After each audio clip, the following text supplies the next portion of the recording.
Olá a todos e todas. Bom dia, boa tarde, boa noite, dependendo do horário em que você possa estar assistindo ao nosso programa. O nosso programa, que você já conhece ou você está conhecendo agora, é o Evangelho para Além dos Tempos. Toda a semana nós estamos aqui fazendo uma leitura popular da Bíblia, né, sobre o Evangelho de cada domingo.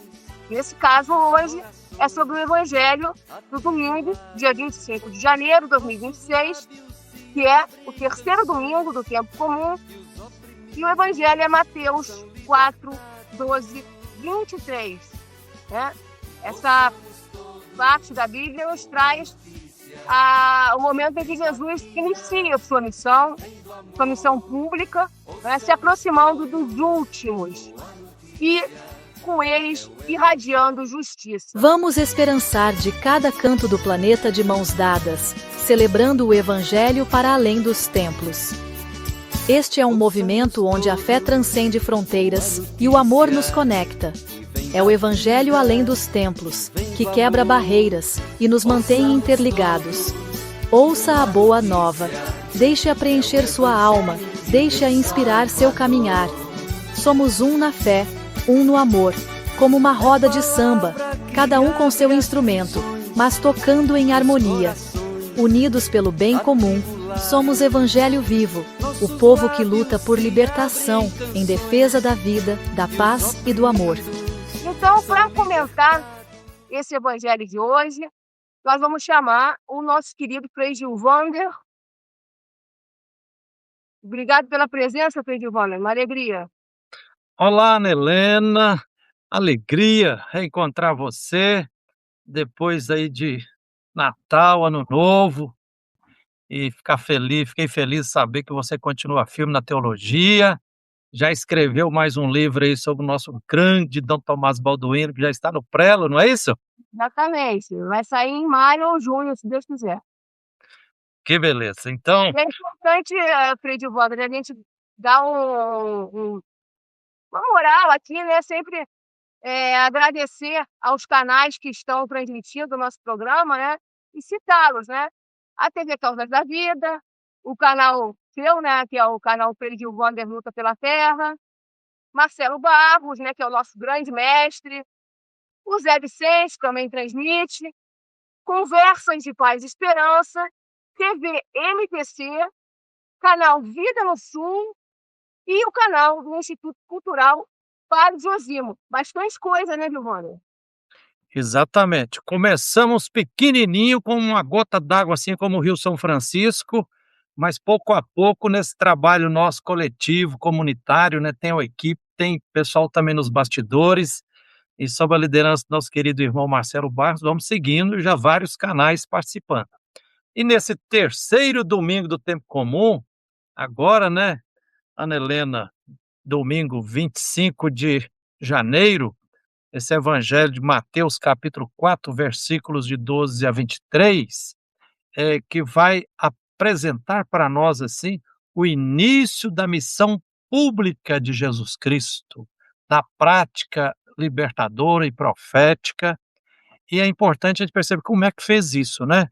Vai dizer que Jesus, quando ouviu falar que o profeta João Batista tinha sido preso, deu um estalo na consciência dele e ele, possuído por uma ira santa, entendeu que Deus estava o chamando para a missão e que a hora era aquela. E ele pegou a bandeira do grande movimento popular religioso João Batista e tocou para frente, né? E onde? Não lá na capital, nem junto com a elite, nem junto com os religiosos de várias matizes, nem junto com fariseus, com saduceus, com chefes dos sacerdotes, mas lá na periferia, na Galileia, diz o evangelho de hoje que Jesus voltou para a Galileia, saiu de Nazaré, foi morar em Cafarnaum e na beira do mar da Galileia, Galileia que era considerada terra dos gentios, né, para além do Jordão, local de onde não se esperava que pudesse sair algo bom, e lá no meio da classe trabalhadora, né, de pescadores, né, de trabalhadores manuais, artesanais, aqueles que comem o pão com o próprio suor do do do próprio corpo, é que Jesus começa a sua missão. E com a mensagem: "Convertei-vos, porque o reino dos céus está próximo". Muito bom. Interessante, Ana Helena, que e aí Jesus descobre também que ele não pode ser um franco-atirador e atuar sozinho, né, ele já começa a reunir as pessoas e promover atuação coletiva, comunitária, viva, vida em comunidade. E ele chama os primeiros 4 discípulos, Simão e André, depois Tiago e João, eles deixam a profissão, deixam a família, abandonam as redes e seguem Jesus. É isso mais ou menos uma a mensagem, assim, na superfície que o evangelho propõe para nós hoje, Ana Helena. Mas saindo da superfície e tentando mirar o contexto, né, da época, eh, o onde, o quando, o como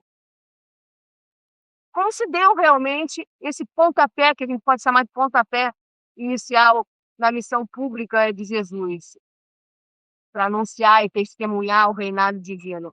Fala um pouco mais sobre esse contexto da época. Exatamente, observar, Ana Helena, que nós estamos aqui no capítulo 4 do evangelho de Mateus, versículos de 12 a 23, e o evangelho de Mateus, ele é destinado prioritariamente a comunidades cristãs que têm entre seus membros, pessoas de uma origem, de uma cultura judaico-semita muito forte. Então, pessoas que estão muito arraigadas a certas tradições. O evangelho tem uma das missões do evangelho é ajudar essas comunidades que estão aderindo ao projeto de Jesus Cristo a se libertar de legalismos, de dogmatismos, de processos que geravam exclusão. Então, já lá no primeiro, no segundo, no terceiro capítulo de Mateus, né, vai mostrar, fala: "Olha, Deus se fez carne e a partir de uma criança, e porque teve, pessoas, e principalmente mulheres, que chutou o pau da barraca e não aceitou viver de acordo com os ditames de uma cultura patriarcal e machista, mas acolheu a chegada do Filho de Deus, no caso Maria, e o nascimento de uma criação de uma criança que fez tremer, os poderosos, o Herodes. Então, e depois vem João Batista, o movimento, propondo conversão geral e luta para se conquistar justiça e superação das desigualdades socioeconômicas.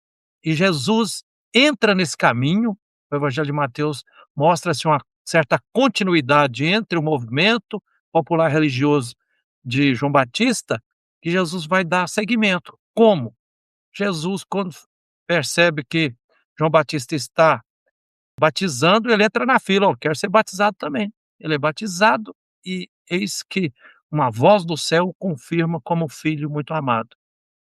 Depois, no início do capítulo 4 se mostra que Jesus supera as grandes tentações, 40 dias, não caiu na idolatria do poder, da mágica de tentar se resolver de forma mágica o problema da fome, não cair na idolatria religiosa que leva muitas pessoas a achar que pessoas religiosas são protegidas de uma forma especial por Deus, e ele começa a sua ação.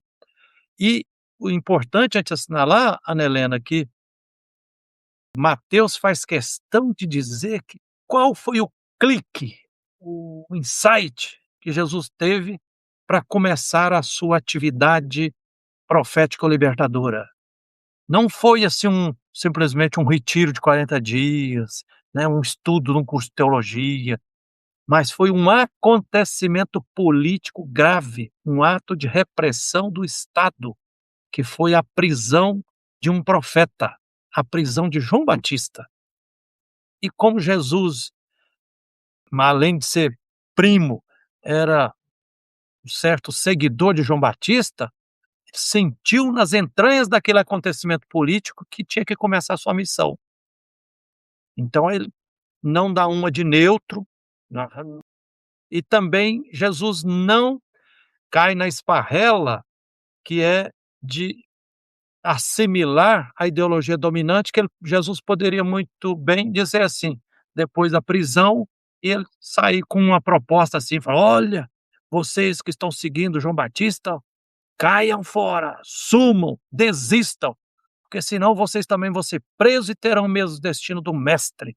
Que Jesus não se intimidou diante da repressão, diante de um conflito gravíssimo como foi esse, pegar a cabeça de um grande líder de um movimento popular religioso, mas Jesus viu nas entranhas dos acontecimentos a luz e a força divina o convidando para a missão. Eu vou continuar. E como que Jesus continua? E é bonito isso de perceber que Mateus faz questão.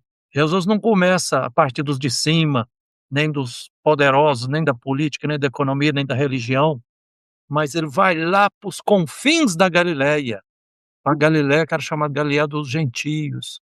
Quer dizer, é no meio dos excluídos, dos marginalizados, é que Jesus começa a sua missão. Longe da capital, longe do centro de grande poder. Por isso que nós colocamos como subtítulo que está, título dessa nossa reflexão aqui, que está passando aqui embaixo, né? A luz dos pobres que fazem história. Então, assim, para aqueles que eram jogados no mundo das trevas, que eram, diz assim, cancelados, negativados, marginalizados, e quando Jesus se aproxima desses, né, os trabalhadores, especificamente trabalhadores manuais, os pescadores, que eram aí, pela convivência, pela amorosidade com a qual Jesus se revela, pela empatia, pela solidariedade, estes veem em Jesus uma grande luz. Aí está a profecia do grande profeta Isaías se cumprindo e aí segue a missão. Bonito, né, Helena? Lindíssimo, Frei Wander. E é justamente a partir dessa palavrinha pequena, mas tão potente, luz, né, que eu quero fazer a pergunta agora, porque esse evangelho claramente coloca Jesus como luz, né, chama Jesus de luz. E aí eu pergunto, como que Jesus exatamente se torna luz para aquelas pessoas que se sentem empurradas para as trevas? Como é que se dá isso? Ana Helena, se você faz essa pergunta para uma pessoa fundamentalista, um moralista, alguém que faz um monte de dualismos, né, que separa o humano do divino, o sagrado do profano, o puro do impuro, a realidade política da realidade religiosa, que faz um monte de esquartejamentos da realidade, a pessoa tende a compreender que Jesus fosse um portador de uma luz extraordinária, não humana, e que chegou agora, é o rei da cocada, e esse é que vai nos iluminar e vai nos salvar. Mas o Evangelho de Mateus faz questão de dizer: não é isso. Se a gente prestar bem atenção em toda a narrativa, em todas as palavras, nos artigos, nos nomes, nos verbos, nos adjetivos, no tecido da narrativa, a gente percebe que, imagina você, tem uma questão aqui existencial, psicológica, antropológica, um povo, e aqui representado pelos trabalhadores, pescadores artesanais, estava marginalizados, que cotidianamente tinha que suar e trabalhar firme para conquistar o pão de cada dia, fruto do seu trabalho. Execrado, considerado impuro e tudo. Chega alguém, começa a conviver com eles e reconhecer a dignidade deles, somar com eles, falar: eu estou com vocês aqui, tenho uma proposta para vocês, vocês estão de parabéns, vão pescar assim, assado e tudo. Essa proximidade, essa empatia, esse relacionamento amoroso é que desperta nos que são marginalizados e rompe as forças interiores. A luz interior deles é irradiada.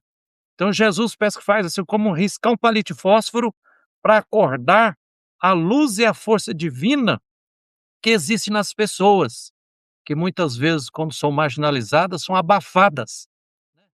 Então, eu acho que tem mais pertinência, o Evangelho de Mateus quer mostrar isso, que a luz verdadeira, a luz divina que Jesus irradia não é de uma forma mágica, mas é pelo tipo de relacionamento, de encontro, de convivência, de amorosidade que ele propõe ali na convivência. E isso muda as pessoas. Você sabe muito bem, Eu realmente estou aqui atrás com o quadro em que está o Pedro Casaldáliga, e a minha vida foi completamente transformada por esse seguidor de Jesus. Então, eu tenho aqui o meu testemunho pessoal para dar sobre isso. isso. Mas eu gostei que você falou muito bem, Gilvander, que não é uma coisa mágica, né? Que às vezes a pessoa fica parecendo que ela chega numa determinada igreja, ou católico, ou evangélico, enfim, e ela quer que os seus problemas acabem assim como um pedido para o gênio da lâmpada, né? E não é isso, né? O Jesus não era esse gênio da lâmpada, essa luz que fala o Evangelho de Mateus é outra, né?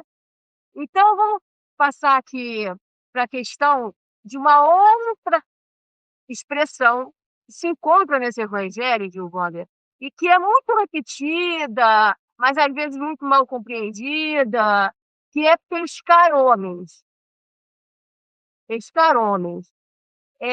Como se pode interpretar isso na sua visão, Gilvander? O que significa pescar homem para o reino dos céus?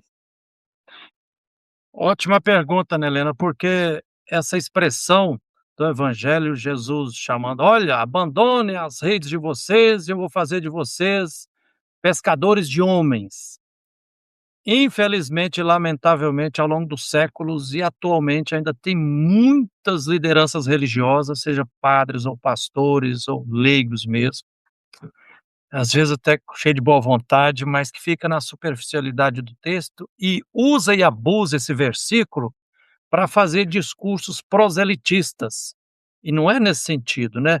Eu vou pescar para minha igreja, para o meu barco, para minha religião, né? Eu vou atrair, eu que estou certo, vou tirar as pessoas das trevas, né? Pra você ter uma ideia, né, Helena? Uma vez eu tive uma experiência que eu fiquei, assim, me marcou muito, porque eu fui visitar uma pessoa que tinha mudado de igreja, aí cheguei lá, convidou para ir pastor, para ir na igreja que estava terminando a celebração. Aí cheguei lá, o pastor foi me apresentado e assim, na bucha, sem muita conversa comigo, ele falou assim, Frei Gilvander, por que que você não faz igual o outro irmão nosso, que saiu das trevas e veio para a luz, saiu da mentira e veio para a verdade? Por que que você continua nas trevas e na mentira? Aí eu fiquei indignado, falei: "Meu irmão", eu dei uma risada, eu falei: "Que autoridade tem você para dizer que só que você é de outra igreja, você está na luz, na verdade, eu estou na mentira e nas trevas?". Então, esse evangelho não quer referendar nenhuma postura proselitista. Outro Outra isca aqui também, que a gente não pode cair na casca de banana, Ana Helena, é que normalmente pescaria termina com a morte dos peixes, né, a melhor pescaria é aquela que pega mais e que mata peixe, não é nesse sentido não. E peixes É grandes, né? provável é, é provável, Ana Helena, que a gente precisa resgatar, assim, ó, a maioria das passagens bíblicas que revelam acontecimentos no mar e, né, nas ondas do mar, o mar revolto, dragões do mar, o profeta no ventre da baleia e tudo. Então, na Bíblia, de forma geral, salvo exceções, o mar é considerado como um território permeado e hegemonizado ali por forças hostis, por forças maléficas e opressoras, exploradoras.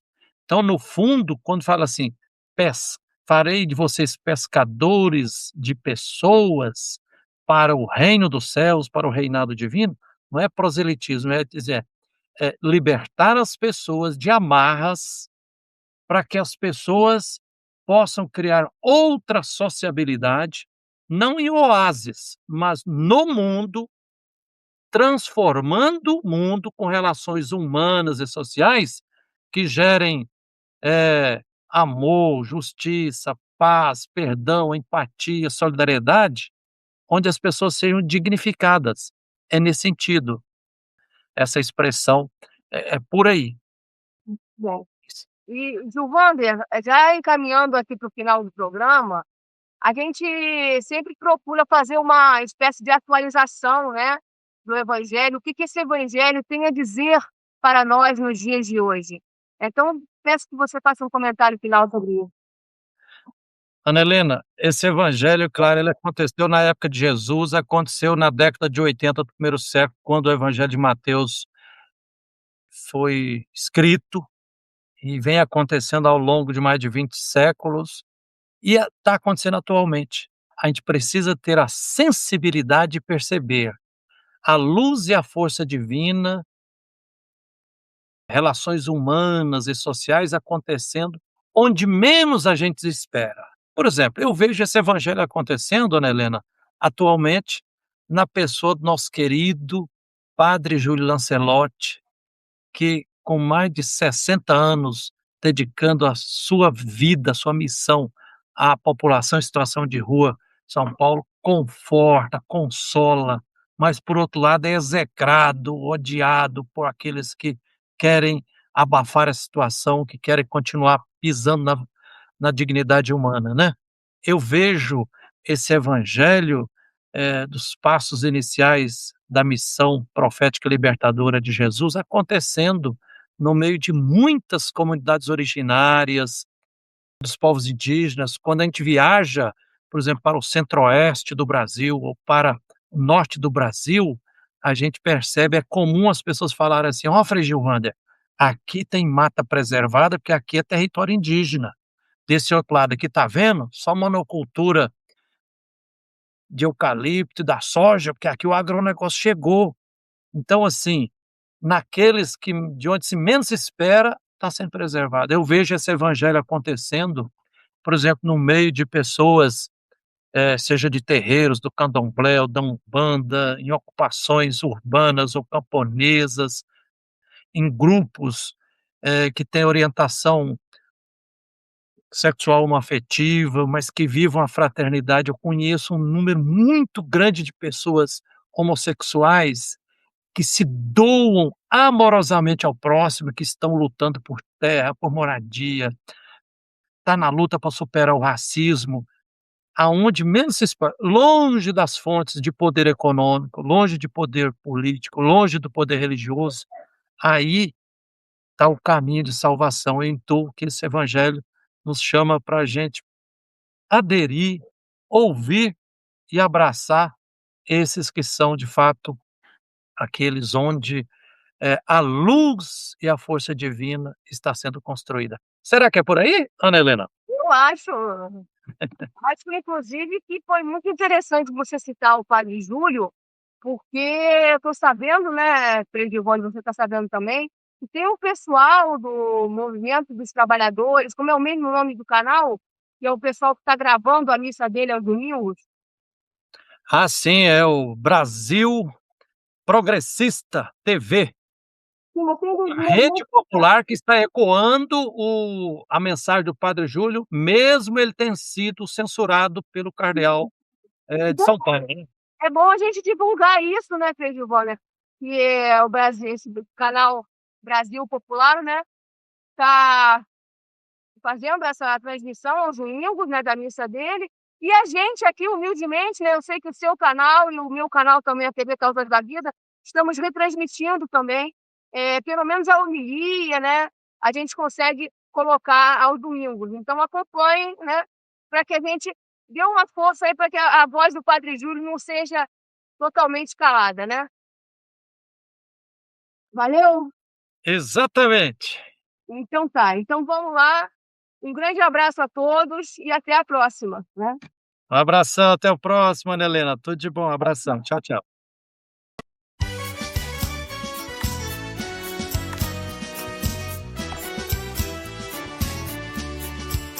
Ouçamos todos boa notícia que vem da vida, que vem do amor.